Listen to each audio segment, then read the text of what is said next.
throws, swings. There it is! Get out! Get out! All right! Hit number 4192. Swing on and miss. And Tom Browning has pitched a perfect game. And a high fly ball, center field. He hit it a ton. It's gone. And the 2010 Central Division Championship belongs to the Cincinnati Reds. And Homer Bailey has pitched a no-hitter. You're listening to the Redlegs Radio Report with Jason and Todd on Bowling Green's home of the Reds, ESPN Radio. It's Saturday morning. It's really rainy out there in the Bowling Green and surrounding area, but we've got some red-hot show coming your way here on the Redlegs Radio Report. My name is Jason Harbison. Todd Smith back with us in studio, joining you live again on this soggy Saturday morning. How you doing, Todd? Made it back. Yeah. So we were off last week. We were on the air. We just weren't live last week. We recorded a show, if you didn't already notice, and played it back. Had some kind of family fun stuff going on this past weekend. And, of course, in true Redlegs Radio fashion, we had a recorded interview from Senzel as well as Winker. And just to pull back the curtain, Thursday night we recorded it, and Winker goes and has a heck of a game. And then Saturday they cancel games. Sunday they cancel games. Monday they cancel games. Not that we would have been on Sunday and Monday, obviously, but it's just the luck of the draw. You always, when you put as they call it in the business, when you put a show in the can, you kind of hope for the best, that nothing weird happens in the time that you record it to the time that it goes live on air. Technically it's not live, but when it plays on air, that nothing big happens. That's happened a couple of times where we've recorded guests on like a Friday afternoon, because with us being on the Central Time, it's harder to get guests, especially guys when they come into the clubhouse, the players, being on Central Time, because being an hour behind everybody up north might as well be 5 hours in some aspects of it, because their time is so valuable coming into the clubhouse before they go out to batting practice. So we can't usually get them live Saturday mornings or in the evenings before they have the game, so we'll have to get them in the afternoon sometimes. So there's been a few times over the years where we've recorded them on a Friday afternoon, and something happened that night. I think it was like we had... was anybody released? I can't remember. We had Schebler on one year, and he got injured that game. He got injured. Like we interviewed him Friday afternoon, knowing that we'd be on, of course, at 9 a.m. Central Time on Saturday, and he got injured that night. So, of course, he didn't talk about anything in that interview, and I had to kind of pull back the curtain. Everybody, I'm like, okay, now this was recorded before, because I didn't make any mention or any question about any of the things that transpired that game. So it's always kind of a little bit of a crapshoot, but it's always funny. Anyway, today, speaking of great guests, we do have on with us former Reds pitcher and current Reds broadcaster, author of Sam Slate, Sam LeCure, will be joining us a little bit later. Don't forget to check out all of our past shows as well on ESPNRadio1027.com. And also you can get subscribed to us on iTunes and all other places where you can subscribe to podcasts. So this past week, Todd, was a very interesting week, and I'm using air quotes with that. Of course, we talked about the COVID-19 positive tests on the team. That's just the reality, I think, of this season. The Mets, of course, had to suspend a couple games. The Yankees also, and of course, we know about the Cardinals and the Marlins. So I don't know if it's safe to say it was really the Reds' turn. I don't want to say that turn is really the right term to use there to have a case or two, but it really just, I don't want to say it disrupted the whole timing, because they kind of got off to a little bit of a slow start when they came back to a doubleheader, but it's just the reality of the shortened season. Yeah, everything has to be interrupting. I mean, it does interrupt timing, I think. Yeah. Really, and everything that's going on, 7-inning doubleheaders, nothing is as usual. So, right. Well, and if you, I don't know what to make of this season. I mean, it's just like the rest of the year. And they really are going to have to go by what they did in 1981 with the win percentage. They're going to have to go, because not everybody's going to get 60 games in. There's going to be so many games that get canceled due to one or two COVID I don't want to say outbreaks, but positive cases on the team. And it's just going to happen. So I guess you kind of have to take the good with the bad on that and just kind of swallow your pill and understand that maybe there's going to be a team that has a better record that doesn't get into the playoffs versus a team that's got a better win percentage only because they've had to vacate some of their games. Yeah, it's going to be strange. The entire thing. How many teams are in the playoffs? All of them? I think was Is it 16? 16 teams in the playoffs. So yeah, it's almost like we've said here before. It's like the NHL or NBA. It's like you got to be really, really bad to not. You could actually get in with an under 500 record. Everything's strange. I was thinking last night about, typically if you're 10 games out at the All-Star break with 80 left, I think it's 20% or less chance of making the playoffs. So I'm thinking, okay, the Reds are 5 out with 47 games left, 46, somewhere in that range. Roughly, yeah, 45, So how 46. big a lead is a 5-game lead? It can evaporate, and especially with them playing games, double headers as much as the Reds have due to COVID. Cardinals have been playing a lot. Marlins are going to have to play a lot too. You can make up within the span. If you've got like a doubleheader, say like the Reds did on Wednesday, and then you've got just a regular game on Thursday, you can make up so much ground in the span of 48 hours on the standings in this shortened season that you can really just sway the entire momentum of your season within the span of 2 days. Well, the Reds better start doing some swaying. Because they're under 500. With this team, that's ridiculous. It's really unacceptable. It is. Yeah. And, if this team doesn't play better, somebody's head needs to roll. Yeah. Well, and we've also talked, too, that there's going to be a trade deadline coming up. How do you even manage that? I don't even know how to unpack that. When does... I think it's the 31st. Yeah, it's the 31st of August, I believe. Don't hold me to that, but it's around that time. So we're coming up here really soon, within a week and a half of that. Wow.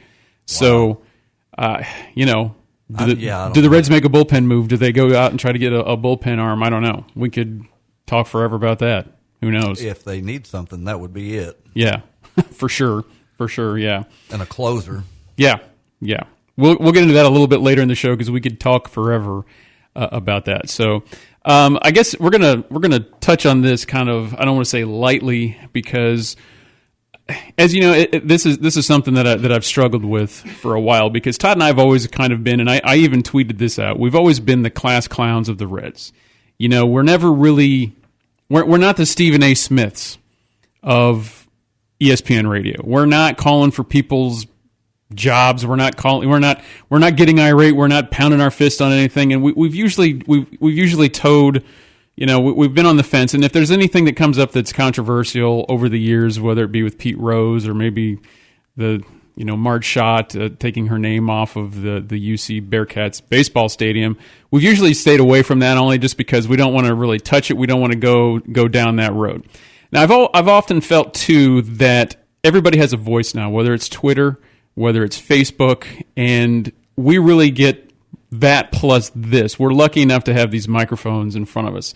And Todd and I could probably argue on this, that sometimes that we could say, I've never also subscribed to the hey, Eddie Vedder, shut up and sing. I don't want to hear your politics. I don't want to hear, you talked, Todd, off air about Ted Nugent. You love his music, but not necessarily listening to him talk about that. So I think people are using their voices in different ways. Well, I have no problem with Eddie Vedder using his platform for the things he believes in, but not at a concert. Right.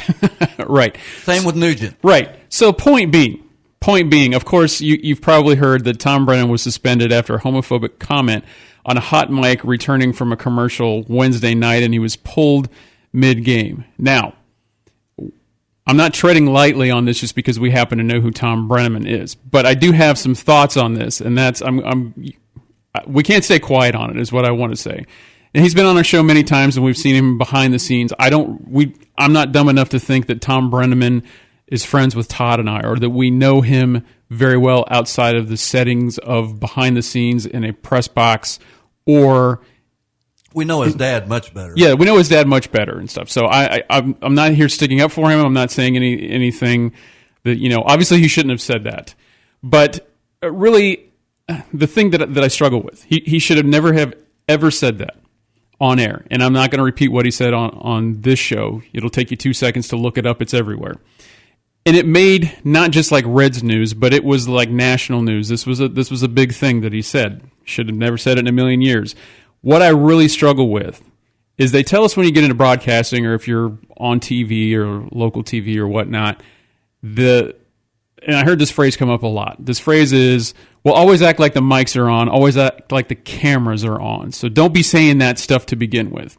Well, Todd, I think I can probably speak for you on this, that I've never really worried about these mics being on or off because I don't worry about us saying things similar to what Tom said because we don't talk that way normally. We don't say those words. I'm not saying you and I are choir boys and we never use a four-letter word. If we left the mic on in here, it'd sound more like an episode of the Three Stooges. It would. It really would. There was a time that I left, matter of fact, you could probably go back and listen to it from years gone by. Actually, you can't because we didn't have it on podcast then. But like the first year of our show, how many times have I said there's like a million buttons in here, Todd? We got like 3 computers we're trying to run. You're running the sliders over here. We're making sure that the podcast recording's going out. We're doing all these things. We got all this going on. And the very first year that we were on the show, and it's when Darren and Tim were still here, of course, and we had a guest, I think he was from the Reds Hall of Fame on. And usually just, again, behind the scenes look, when we cut to commercial, that's when we call the guests or, say goodbye to them if we go straight to the commercial after the interview. I left the mics on. Guess what went out over the air? I was talking to him for 2 seconds saying thanks, hung up. The mics were still hot. We're still talking in here. I think you were maybe in the booth next to us because you were the producer at the time, Todd. I was talking about, hey, I got to go to Home Depot after the show. I got to go get some wood and some nails. I got to do this project. That's what you're going to hear from you and I. Yeah. If the mics are still on. We've said 1,000 times, it's like, oh yeah, the show sometimes is better in the commercial breaks because we're talking about the Reds. Using a 4-letter word or a cuss word on air is one thing because Tom's done it I don't want to say a bunch of times, but there was one time that he talked about Corky Miller saying, oh, this bleeping guy. So using cuss words is one thing, but when you're using derogatory terms for the LGBTQ, and I'm not saying that those are words that Tom uses all the time or they just roll off the tongue. I just really, really struggle with using that in a work setting as well. Would you say, we were talking off air, Todd, would you say those kind of things if they weren't already in the back of your mind? Would you say those in a work setting? He didn't want that to go over the air, obviously, but he said that phrase, and his 30-year career is probably done. For whatever, I don't want to say whatever, but obviously for the reasons of what he said. So I just struggle with that. Those are the 2 big bullet points that I struggle with. One being is that the old, Mike should always, don't say it on the mic if you don't. Just don't be that way to begin with. And also, why would you be saying that? Because there's guys in the studio there might be a person that happens to be LGBTQ that's running the camera, somebody that you don't necessarily know, some guy running sound.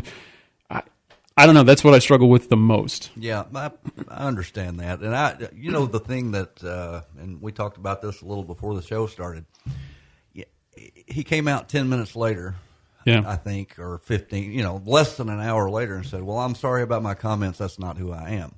It appears it is. Yeah. And, I guess he needs to decide if that's who he wants to be or if he wants to try to change his view. Mm-hmm. He's apologized, and, he probably won't. It'll be a while before he works again, if he does. I think his first apology, I will admit, I'm sure it probably, he had to kind of think on his feet. And yes, he was calling Castellanos home run in the middle of it, which some people have, joked about that it was so 2020. And also, too, someone did a screenshot when the ball was going out, the home run that he hit. It was right in front of a sign that said something about safe space, which was, I don't know if that was some kind of organization for people that needed a safe space, if they were having trouble or whatever. But the ball was flying out right in front of that. So someone said, well, that's definitely 2021 or definitely 2020, as bad as this year has gone. And he says that horrific thing. And it's such a Brockmire thing, of course, if you watch the TV show Brockmire. But I don't know. I'm with you, Todd. Yeah, that wouldn't come out of your mouth. And I'm not. no intents and purposes are we saying that he is that type of person. But if it's in the back of your mind, it shouldn't be coming out in a work situation.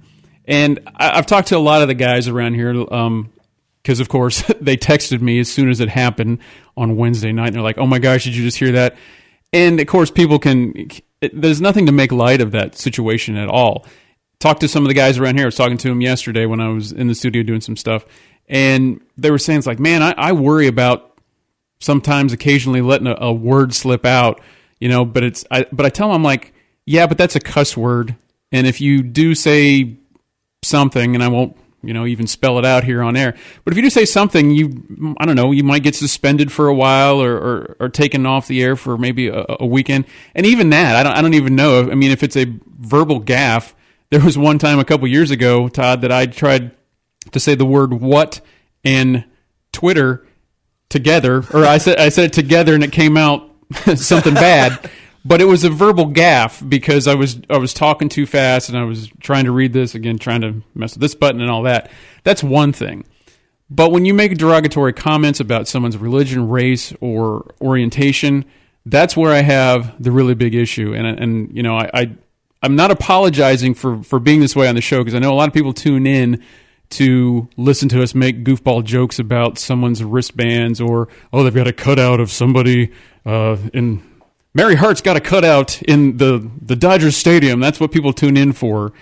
But I'm not apologizing, if you will, on this subject, because I just believe wholeheartedly, and I believe you do as well, Todd, that I don't know. It's a lot to unpack. Will Tom ever work again? I don't know. It's a shame. Like I said, even if you felt that way, the people you're saying it in front of, obviously you're saying it in front of people, and not to try to assign blame to anyone in particular, but you felt pretty comfortable saying it. Right. Yeah. And just the incredible stupidity of saying it. Yeah. And anywhere near a Fox Sports mic. Yeah. Those are the two things for me that are the hardest to unpack.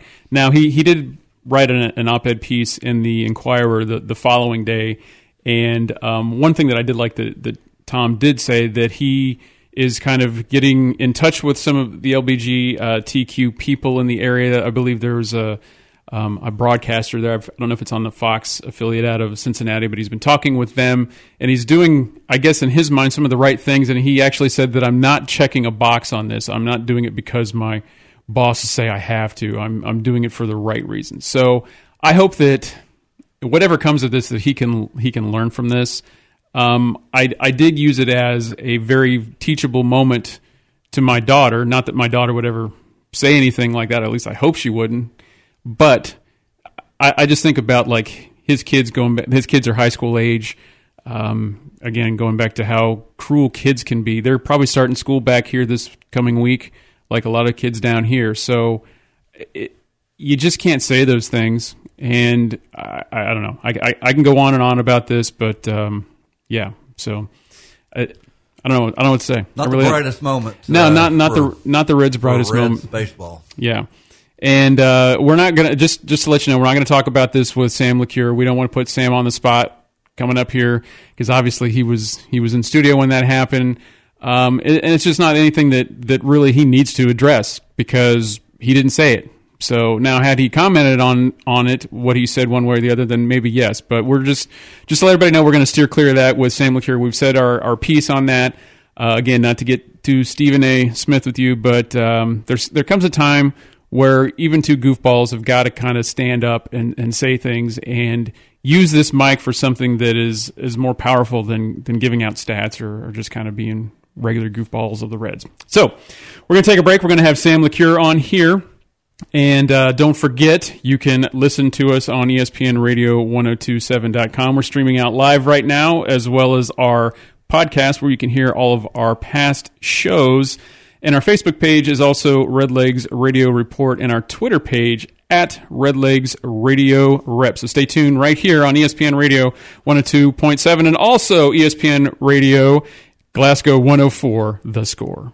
Gary Force Paint and Body Shop stands with Southern Kentucky in this pandemic because they know if you've ever driven in Bowling Green, you can survive anything. A natural name change? I just don't see a one there. It's just I-6, an entire Fountain Square renovation. Oh, there's a spot. Park over there.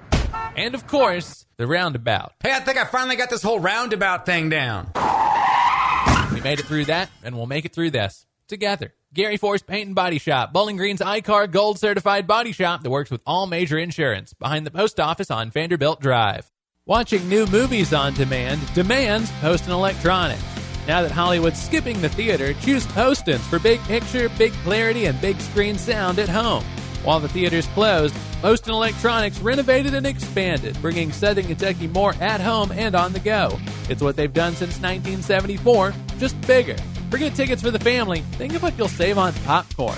On Demand is here to stay. For your home theater, demand Poston Electronics across from Firestone on Broadway Avenue.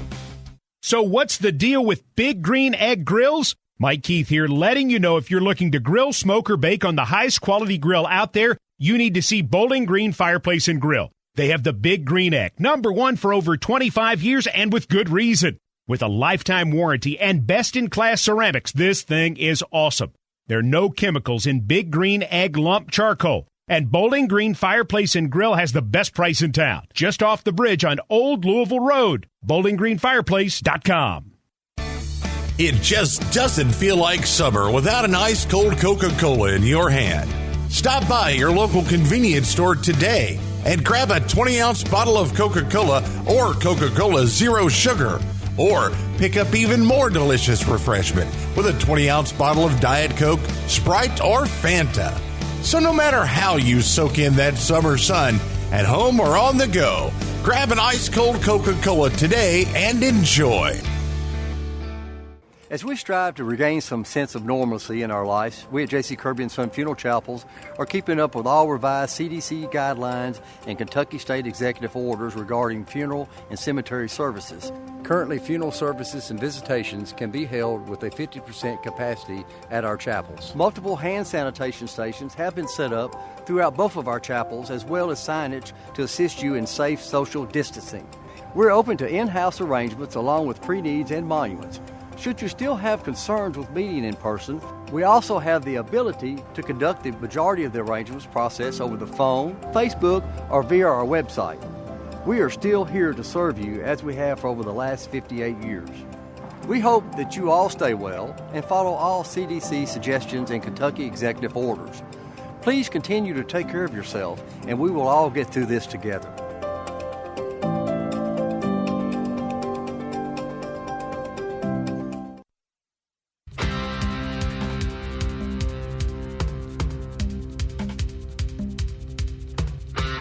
Welcome back to the Redlegs Radio Report. Jason Harbison, Todd Smith with you here live. ESPN Radio, Bowling Green, and also Glasgow 104. The Score. Is this still raining out? I know the windows are closed here, but it's been like soggy. I know you're not Chris Allen. I don't know. I can't. It's kind of misting out or whatever. The blinds closed. Yeah. This is really going to replay well when people are listening back on the podcast and it's the day that they're listening and it's not raining. Oh, you know that one show where the guys talked about the rain or what the weather was going to be like? I tune in to hear the Reds and also them talk about music and maybe Chris Farley soundbite once or twice on the show. And then today they decided to get somewhat not political, but decided to take a stance on something. Oh my gosh, go back! Let's get over this. Let's get over this, guys. Yeah, can we just be more funny? Yeah, that's what people are saying right now. Wait a minute, I can see out the other window. Okay. It's not raining. Okay, cool. We have a weather forecast from Todd Smith of the Redlegs Radio Report. At this moment, right now, 9:24 Central Time. Today's forecast, light. Tonight's forecast, dark. That's what people tune in for, Todd. That's what they want. That's what they want. They want the weather report on a Reds show. I have to admit, that's Carlin. Yes, it is. I forgot about that. Yeah, I'm like, that's from something, but I don't want to ask him. Tonight's forecast, dark. Continued mostly dark tonight, followed by a widely scattered light in the morning hours. After I listen so much to like the national feeds on here with like Marty and McGee, their show is pretty much like ours. It is. I listen to them, of course, when I'm loading the show here for ours and on the drive in. Great show that comes on before us on Saturday mornings, and they're just like us. They are always talking. Like they'll come back from a commercial and there'll be a song, and then that'll take them off on this long tangent, or somebody will bring up something about an old football team back in the 70s. Long tangent. They just go on these tangents. So I don't feel so bad that we've been doing this for years, and Marty and McGee on a national level are doing that as well. So we're going to have our interview here with Sam LeCure. Of course, we've been rambling on a little bit, but let's just get right down to it here and talk to Sam. Our guest today is a former pitcher with the Reds from 2010 to 2015, where he contributed to the NL Central Championships of 2010 and 2012, as well as the wild card in 2013. He's in his third season as co-host of Reds Live, where he's the author of one of our favorites, Sam Slate.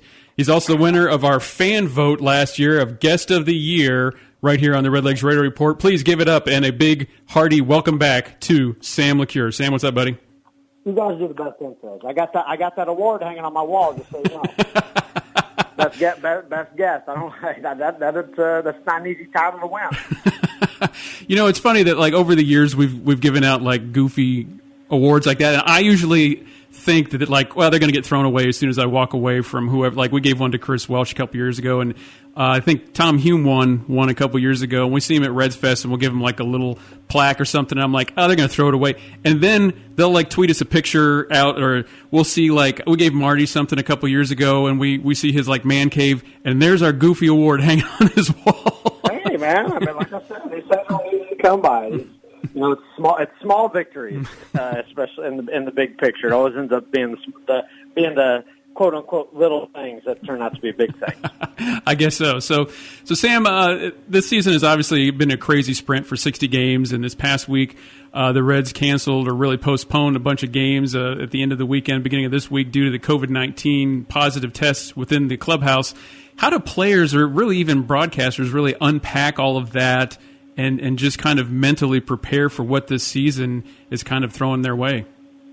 Well, I mean, Jason, I would say that your guess is as good as mine, man. We're all going through this, together as first-timers. I mean, really, right? Right. Who knows, going into each city, the protocols are the same, but the way that it's done is probably a little bit different for the players and staff. The traveling party, the broadcast team isn't going on the – well, I wouldn't go on the road anyway in my gig, but, whoever wouldn't be going on the road to do the broadcast, and now it's done from the studio. There's just these little different nuances that are new to everybody, and I don't think anybody has a plan for how to handle it. It's just this is what it is. We're all learning on the fly and just trying to do the best we can to make sure protocols are met and you're keeping your distance. And because look, man, I know there's been some heat put on the players about some of these positive tests, and everybody assumes they're going out, grab the rest of that phrase, out and about in the bars and stuff. I mean, that's irresponsible, I think, of people to put that on them because of the fact that plenty of people who've gotten this thing from walking down the street, walking through the grocery store. I mean, these are still things that have to be done. Everybody, all these players, staff, traveling party, everybody associated with this, is a human being first and has to go out and do these things. And everybody's playing for something, whatever their motivation may be. Now, whether it's make money, win World Series, get a crew service, get airtime for, me on the TV, like whatever the case may be, everybody has motivation to do the right thing here, or they should, to try to keep this thing going in the right direction, because everybody's benefits from it as long as we can do it. As long as we do it the right way, put safety first, put everybody else first by putting ourselves first. You have to take care of yourself for the greater good. So we're all learning together. I mean, I think that's my view on it anyway. I mean, I got to tell you too, Sam, a couple of weeks ago, I'm not trying to turn the interview around on me, but I was lucky enough to cover one of the games from the press box there at Great American Ballpark. And it's such a surreal feeling, just no fans in the ballpark. You're keeping your distance from everybody there. Everybody's wearing a mask. And I mean, I'm not trying to make light of it, but it's just almost like some kind of futuristic kind of weird world that we're in. No doubt. And I mean, now when I see highlights of people in the stands, now it looks weird. Yeah. And I hate that. And I thought Joey Votto earlier in the season said it so well that, fans are the lifeblood of the sport. And, you try so much as a player when you're out there on the mound, or whatever, in between the lines, not to let anything affect you, not to let the fans in the crowd, whether they're yelling for you or against you, you want to be in that zone, like it was when Kevin Costner, if you've seen that movie For Love of the Game, Clear the Right. Mechanism type of, you want that. You want to feed off good energy, sure, but you don't want to. You talk about even keel and process and all that stuff. I mean, you want to stay in your lane, but man, not having the fans there, it's just even different to announce from the studio where I'm not even a part of it. They're on the road. This has no effect on me, but I can still sense the energy of the crowd, and you can see tension or momentum or whatever the case is building, through the TV screen, and that's why people love sports. I mean, because you can feel that energy, and it's such a different thing now. I would love just an opportunity to go and play one of these games just to see what that felt like. I mean, I can't speak to it, and the players, when they get interviewed about it, they're, yeah, it's weird not having the fan. I mean, that's the answer. It's not in depth of what the fans mean to them and how they're touching their heart and, and all these different things that you're unable to explain because you've never tried to explain it before. So I really hope that, next year that fans are back in the ballpark, man. I hope there's a lot of things that we get back to very precedented times. Yeah, for real. And really, I guess, kind of, you touched on this a little bit, Sam, that how would it change, because you've been a starter as well as a middle relief guy when you were pitching. Do you think that, and really this may go back to the great start that the starters are having, that maybe without the crowd interaction for a guy that's going out there on the mound, I'm thinking of like a guy like Bauer and Gray, how they can be just kind of locked in and just kind of, they're already kind of tuning out a lot of the noise. But on the flip side of it, if you're coming out of that bullpen and you want that crowd, to kind of push you over with a little bit of adrenaline, I would think that that's where it comes in handy on just really the flip side of the coin. Yeah, I mean, like I said, it's hard for me to speak to it. I mean, I can imagine it. Different guys are wired different ways. Closers talking about that ninth inning adrenaline and stuff like that. Look, I pitched in the first through the 15th inning, and every time I went out there, it meant something to me. And I don't need, unless I tell you, the only time I really needed help getting going was when it was a game that was out of hand one way or the other. If I was rested and I had to come in and pitch because we were winning, 12-1, or if I had to come in and pitch because I was the worst guy in the bullpen and we were losing 12-1, it's hard to get out there. But every pitch matters. I learned that as I went through, and every run counts because it might be that one run that, hey, you might be down 7-2, and then all of a sudden your team mounts a comeback in the 6th, 7th, 8th, but you gave up that one run and now you lose 8-7, where you came back and you tied it, but you gave up that one run because you weren't focused on it. So all these pitches matter. I wish I could speak better to it because I was a guy who tried not to feed off the adrenaline necessarily because then I'd try to throw harder, and that didn't work, and my stuff flattened out. It didn't work for me. I couldn't go from 95 to 98 with adrenaline. I was going from 82 to 85. You know what I mean? It's like it's still not very fast, dude. But you think you can throw it by them? You just back it down and you hit your spots. That's what you got to do. But it's certainly different environments, and even from a hitter's perspective, having feeling the fans get behind you in a big at bat, and then that psychs the pitcher out on the other team. And there's just so many things that guys are experiencing for the first, that baseball it's in its entity is experiencing for the first time, and I hope we get past it pretty damn quick. Yeah, it's so true. It's just something that really people have no blueprint for at all. So, yeah, I mean, Sam, we talked a little bit about, the starting pitchers, Gray, Castillo, Bauer. I mean, that's just a 1-2-3 punch. You can throw Disco in the mix there as well. I mean, think back to your days, with playing with Johnny Cueto and that. Can you remember like a bigger 1-2-3 punch that the Reds have had? Maybe since back when you were playing? When my 1-2-3 punch was Cueto, Latos, Homer. Homer Bailey, yeah. He had those couple of big years there where he was 200 innings, 200 strikeouts. Latos winning 15 games. Cueto, Cy Young contender. Bronson and Mike Leake were kind of your, throw-in guys who were both throwing 200 innings and having, mid to high 3 ERAs that were very, very good pitchers. So we had a 1, 2, 3, 4, 5 combo, but no, that group's really good. Luis, I think, has been bitten by a little bit of bad luck so far, but he hasn't been consistent. This is the first stretch where I've kind of seen him lose his changeup, and his command has been pretty good, but it's been just off his. I looked at some of the underlying numbers because that's what I do now, apparently, and I got to go into some of these analytics just to kind of prove that to people that hey. It'll change. I want to keep people on the positive side of things because I feel like, just to be frank, for too many years there's been some coverage of this team that's kind of pointed towards the negative, and to the point where why would you watch this team? Some of the times when you listen to it, it's like it makes it sound like everybody's the worst player in the world. Like these guys are still really good, and I want to shine a positive light on this team because, number one, I love baseball, and I know some of these guys personally pretty well, and they're people and they're good people and they're really trying hard. I promise you. So you just stick there with them, and good energy does a lot of good things, even if you're just watching through the TV. That good thought process, and that transfers over into some of this societal unrest that we have. Let's just be good people and think good thoughts and wish good things, and that goes a long way. But back to the pitching staff. Sorry to no, you're fine. You're fine on the little tangent there, but Luis has been bit a little bit. Like I said, hasn't been overly consistent. Discos has, he was great for 2 starts, and he's bad for 1.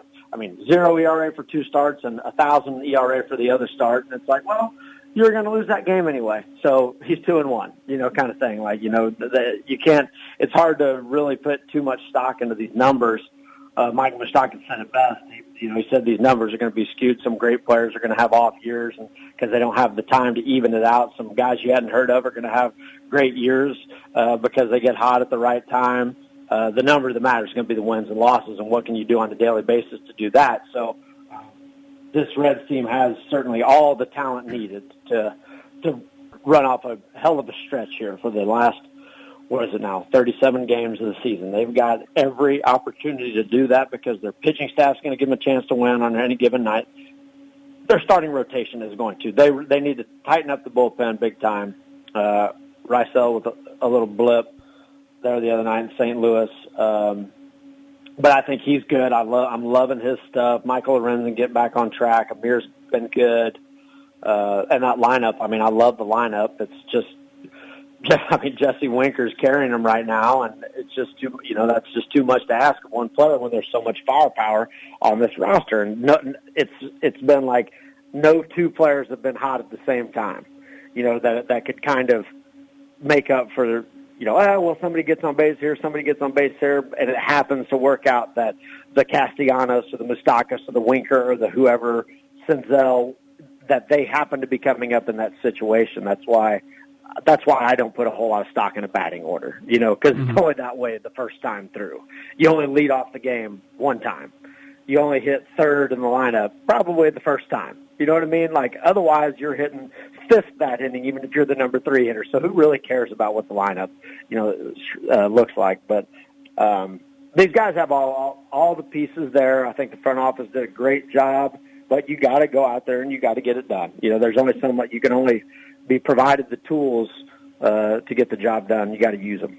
Yeah, for sure. We're speaking with Sam LeCure, of course, a former Reds pitcher and also now current Reds broadcaster and author of Sam's Slate here on the Redlegs Radio Report. By the way, you got any ideas for tonight?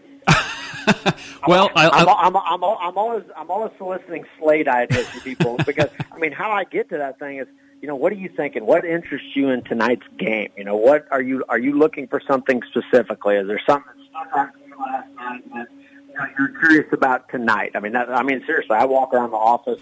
I make most of them up, but I do definitely get input from people while I'm up there, because I'm putting this stuff together because I want it to be things that fans are interested in knowing about, and if I can shed some light on it, that's what I want to do. Maybe I'll do a Twitter thing about it. I like that idea. I really do, and I also like the caricature they have of you. Although it doesn't really look that close to you anymore. I mean, you got a huge guy back in there. You got a huge. The drawing's got a huge forehead. Yeah, your forehead's not that big. It's more of a 5 head than a 4 head. I got the power alleys. I got the Jalen chin. I mean, come on with that. I mean, I appreciate it. It's pretty cool. I mean, caricatures are supposed to poke a little fun at you, but boy, he really accentuated some features there, man. Come on, you've been breathing. Well, it's like you're at Disney World or Kings Island or something, and they do those kind of funny caricatures. Maybe that's what they were thinking with that. I don't know. They freaking I get roasted every day. Let's pull up Sam Slate, and I'm like, I got to look at this thing again. Can we get somebody else in here? Can we get somebody else to draw a picture? We'll get the Redlegs Radio Report art department on that because we did. There you go. Yeah, we've designed our logo and stuff over the years, so we'll send something your way and see if we can get on it. I don't know how that works. If we have to talk to Fox Sports or if we send an official email. Well, here's the good news. You know a guy on the inside. Yeah. I'll talk to somebody. It's better to ask for forgiveness than permission. No, I'm kidding. Yeah, I would actually rather have our caricature on there than for me to give you some bullet points on Sam Slate. I mean, just I need one. What do you got? Well, I would say that really just the pitching matchups. Disco up against some of the St. Louis pitchers. I'm not sure who in the rotation, but he's Ponce de Leon. Okay. Well, it's one of those deals where he's had some ups and downs, and I guess what are his keys, if you will, for your Sam Slate of kind of getting him back? I don't want to say back in the the good graces of the baseball gods, but really, what is something that he can do to kind of take that next step and be really that 1, 2, 3, 4 punch that the Reds need? Well, I mean, I think he will. I think he is. I already think he is. I don't feel like you put too much. You can't put too much stock into his one start. I mean, really, because if you're going to put that much stock into the one start, wouldn't you put even more stock into the 2 starts that were? That's the outlier, not the 2 great starts. The 2 great starts were the norm. The 1 start is the outlier by measure of odds. 2 to 1. So I'm not going to put too much into it. If you're going to get beat around, it's like, oh man, he gave up a home run. It was 331 feet. Oh man, he gave up a home run. It was 612 feet. It's still a home run. You know what I mean? He had a bad start, whether it was 5 runs or 9 runs. It was a bad start. I'm not going to put too much emphasis on the numbers here because they're just going to be skewed. Right. Because it's early in the season. They would be skewed early in the season of a 300-game season or a 60-game season. So, and he started a little bit late, but I think he's there. Like, I love his delivery's been efficient. I think he's harnessed in some of the, it looks effortless coming out of his hand. I mean, his 94, 96. All of these guys, Bauer, Gray, Luis, Disco, they all have that pitch that they can start away from a right-handed hitter and run back onto the plate, that tailing fastball that comes back over. They all do it really well. They have ability to get ground balls. They all have the ability to climb the ladder. They've got great breaking balls. I mean, these guys they have it. Wade Miley's the guy that I'm more concerned about. He just stumbled out of the gate here, injury or whatever, but he needs to get going. And, I mean, everybody needs to get going, Who's going? Jesse Winker's going. Trevor Bauer's going, but he only gets to go once out of every 5 games. Sonny Gray's going, he gets to go once out of every 5 games. Who in the offense is going?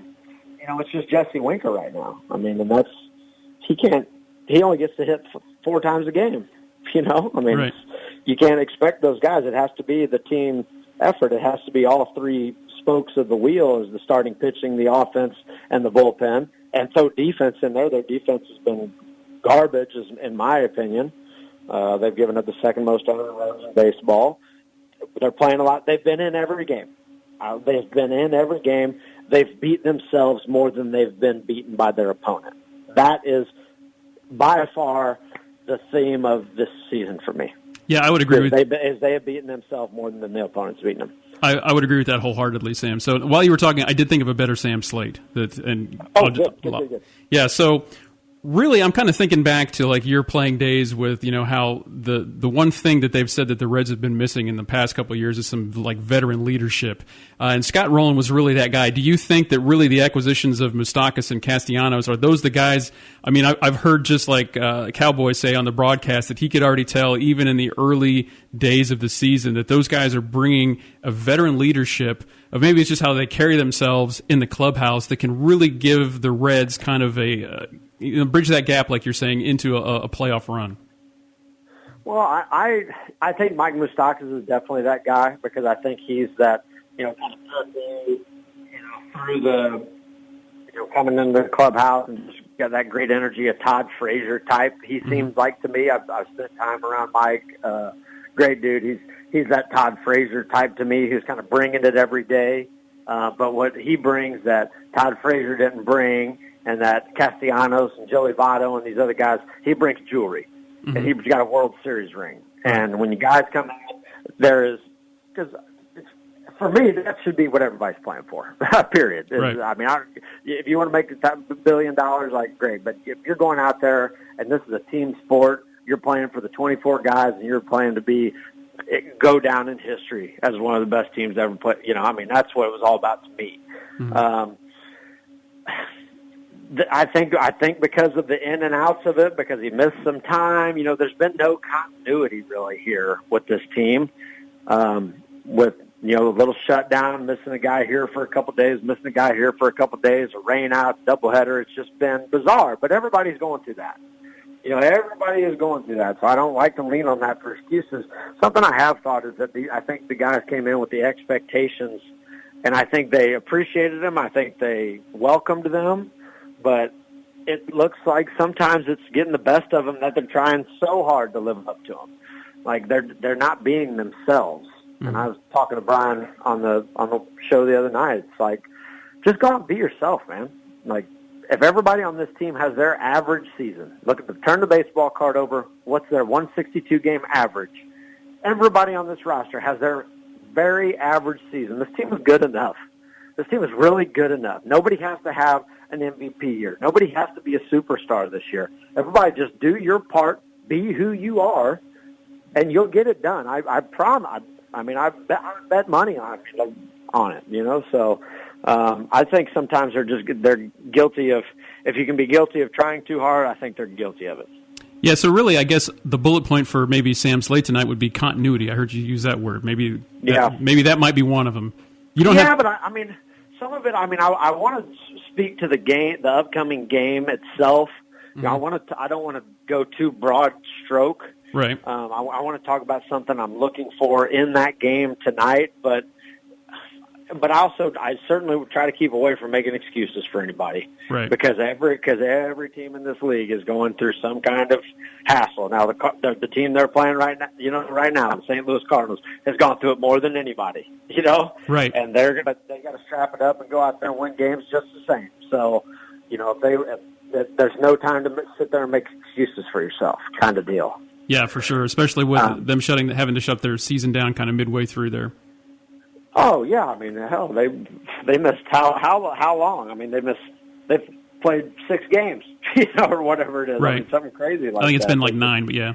Yeah, it's so you can't. There's no time to make excuses because nobody's going to feel sorry for you because everybody's in the same boat that you are. And I'm not saying that. I really lean back on the fact that I just think they're trying too hard. Like Gino is just pressing so hard. He wants to do so good. It's like he's trying to do better than last year. It's like a pitcher who throws the great down and away fastball or down and away slider, that beauty, just what they wanted. And then the next pitch they try to throw a better one when they already threw the perfect one. But it's just in the nature of who maybe it's not humans in general, but of an athlete of that level to just want to do it better or prove that they can do it better twice, prove they can do it perfect twice in a row. It's hard to explain to me, but it's just like, tell somebody to try less, to tell somebody to not try it better. It just doesn't make sense. It's hieroglyphics, so Gino's maybe trying to do better than he did last year, and he's trying so hard to do it that he's taking a step back. and somebody, this person's trying to do this. And it's, Lorenzo's trying to throw 103 rather than get somebody out. You know what I mean? Right. It's where's your thought, and that's why, kind of a lot of this downtime with quarantine and, something I started really paying attention to was mental work. Mm-hmm. That was always one of my sharpest tools, and, people don't think anything about going out there and throwing a 50-pitch bullpen session, hitting 1,000 balls in the batting cage, taking 1,000 ground balls. Who takes time to sharpen their mind? Your best tool. Right. That is the tool that's going, who says baseball is a physical grind? What do they always say? It's a mental grind. But nobody takes the time to sharpen that tool. You have to have perspective, and sometimes you've got to step out of yourself to get it. And that's certainly easier to say now than it was when I was playing. I'll admit that for sure, but I still recognize that fact that you have to separate while you're playing. So hopefully these guys, something, you never know what it's going to be. It could be just somebody goes up there and has a great at-bat, or somebody does something totally stupid and the whole team has a good laugh, and, whatever it is that can pull a team together, it's right around the corner. I always told myself, well, tomorrow's going to be the day. If I was throwing the ball like crap, well, tomorrow's going to be the day. And if it wasn't that day, then, after the game, well, tomorrow's going to be the day. And that was always what it was. So hopefully today is going to be the day, but if not, they got no chance tomorrow. Let's hope so. Of course, we're talking with Sam LeCure. If you didn't already recognize his voice from the Reds Live pre- and post-game. Sam, of course, as you know, on the Redlegs Radio Report, before we let you go, we always ask kind of a goofy question. This is no exception, sir. Now, did I see that there was a cutout of Sam LeCure in the diamond seats at Great American Ballpark? Did you have anything to do with that, or is that just some fans that put that in there? I think you did see correctly. Okay. I did not have anything to do with that. I'm also in a row with Jim Day, Jeff Picoro, Geezer Fall. I think George Grand might be sprinkled in there. There's some MLB networkers there that might have been either MLB or the Reds who put that in there. But on that note, I will say that my goofball family, which is a huge family. I'm the youngest of 8. I have 18 or 19 nieces and nephews, something, along just huge. Those goofballs are sprinkled. I think they've got them a whole dang section up there somewhere.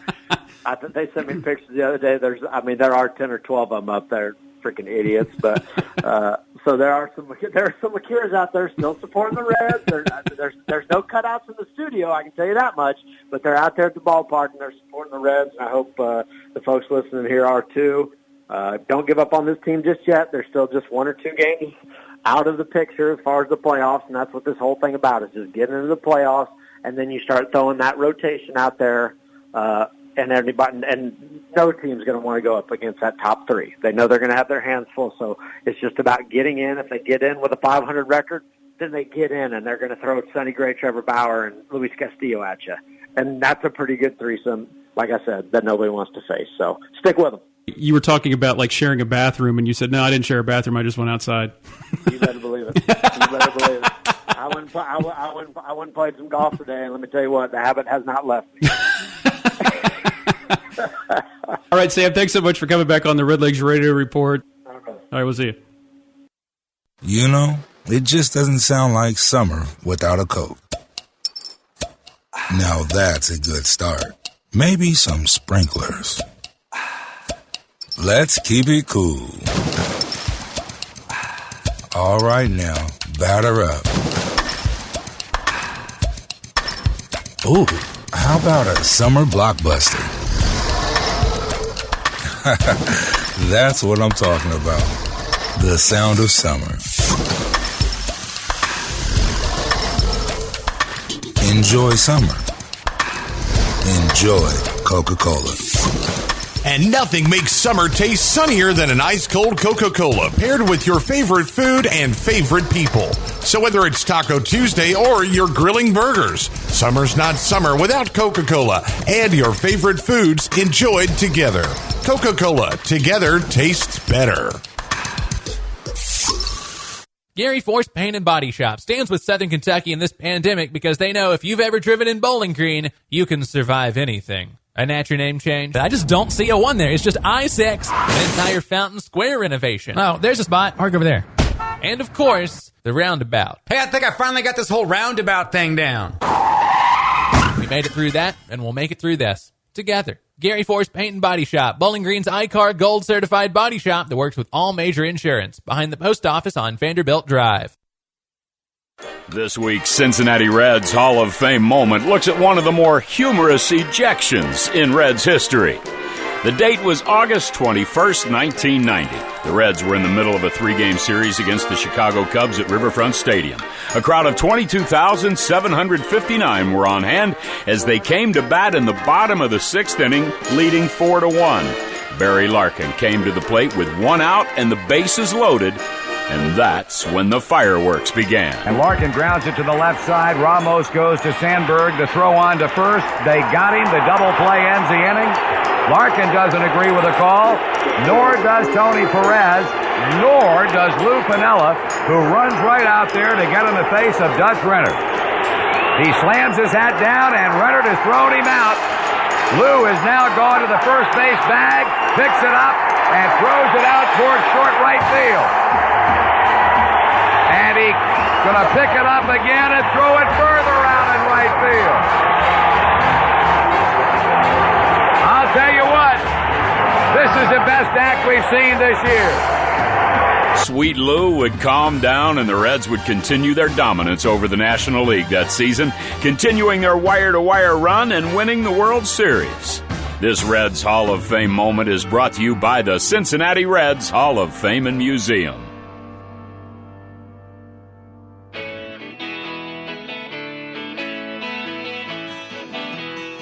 It's the Redlegs Radio Report. Jason Harbison, Todd Smith. You're just laughing, Todd, about that clip there, the Hall of Fame moment we just played, because yesterday was the 30th anniversary of the big tossing first base out into right field with Lou Piniella. Yeah, that was great. The crowd was, that was a pop. Yeah. I mean, you could hear it in the background there when Marty was calling it. The crowd erupted from that.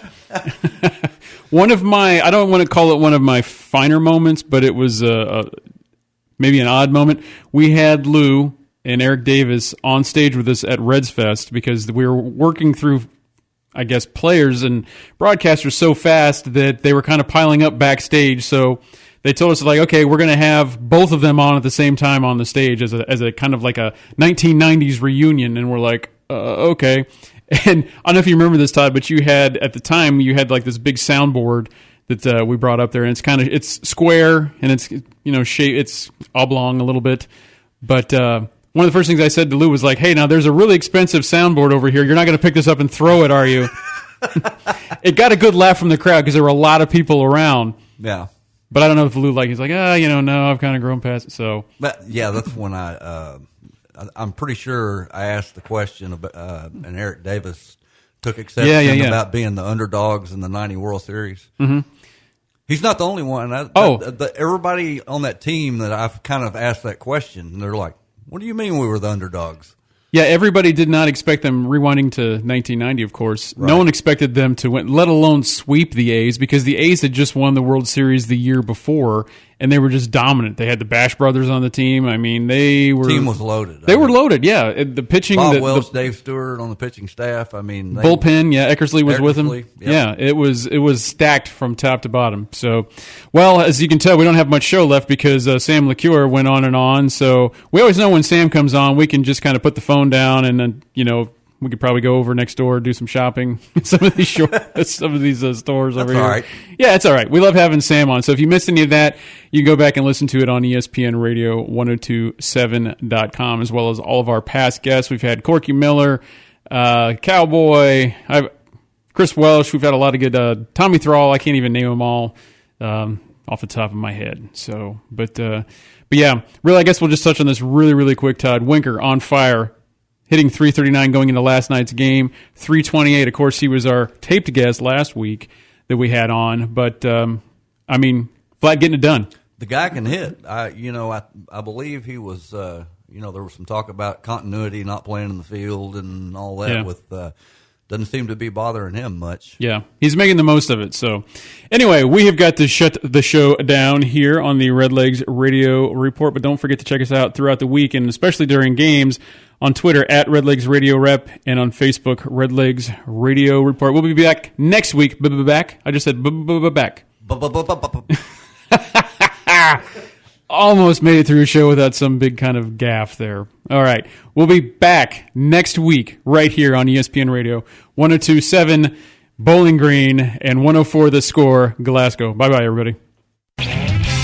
This copyrighted broadcast is presented by authority of the Cincinnati Reds and may not be reproduced or retransmitted in any form. And the accounts and descriptions of this game may not be disseminated without the express written consent of the Cincinnati Reds.